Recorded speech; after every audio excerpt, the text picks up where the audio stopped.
నేను ఇంకా దేవుళ్ళని నమ్మను. ఈ దరిద్ర దేవుళ్ళు నమ్మి నమ్మి నమ్మి తీసుకొచ్చి ఉపాసాలు పూజలు అన్ని ఉంగరాలు జుట్టు గిట్టు అన్ని ఇచ్చేసాం. ఇంకందుకని నేను నమ్మనయ్యా, నాకొద్దు, దేవుళ్ళ మీద నమ్మకం పోయిందన్న అనేసి.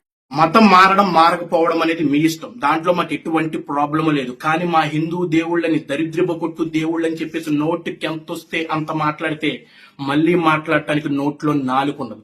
నిన్నెవడ చేయమన్నాడు ఉపవాసాలు, నిన్ను ఎవడేమన్నాడు జుట్టు, నిన్ను ఎవడేమన్నాడు ఉంగరాలు. అయినా మా మతంలో బంగారం ఉంగరాలు డబ్బులు వేస్తే బాధలు కష్టాలు తీరిపోతాయి అనే కాన్సెప్ట్ ఏమీ మా మతంలో లేదే. మా మతంలో గుడిలో పూజలు చేసే పూజారులు కూడా డబ్బులు వేస్తేనే మేము పూజలు చేస్తాం, డబ్బులు వేస్తేనే చెత్తగొప్పలు పెడతాం అనే పూజారులు ఎవ్వరూ లేరు. ఎటువంటి కల్మషం స్వార్థం లేకుండా డబ్బులు వేయకపోయినా వచ్చిన భక్తులని మనస్ఫూర్తిగా దీవించి పంపిస్తారు. మీ మతంలోనే ఉంది అర్థభాగం కాన్సెప్ట్.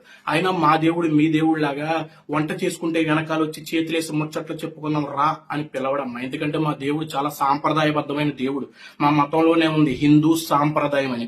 అయినా మా మతంతో పోల్చుకుంటే మీ మతం చాలా గ్రేట్. ఎందుకంటే మా మతంలో వంట చేసుకుని గ్యాస్ అయిపోయింది అనుకో, మా డబ్బులతో మేమే గ్యాస్ కొనుక్కుంటాం. అదే మీ మతంలో అనుకో, హల్లెలూయా స్తోత్రం ప్రభువా గ్యాస్ అయిపోయింది అనగానే మీకు గ్యాస్ వచ్చేస్తుంది. మా మతంలో అనుకో, అకౌంట్ లో డబ్బులు అయిపోయినాయి అనుకో, కష్టపడి సమకూర్చి మేము డబ్బులు సంపాదించి అకౌంట్ లో వేసుకుంటాం. అదే మీ మతం అనుకో, హల్లెలూయా స్తోత్రం ప్రభువా అకౌంట్ లో డబ్బులు అయిపోయిన డబ్బులు వచ్చేలా చూడంటే మీ అకౌంట్ లో డబ్బులు పడిపోతాయి. మా మతంలో జాబులు లేకపోతే కష్టపడి సంపాదించుకుని జాబ్ తెచ్చుకుంటాం.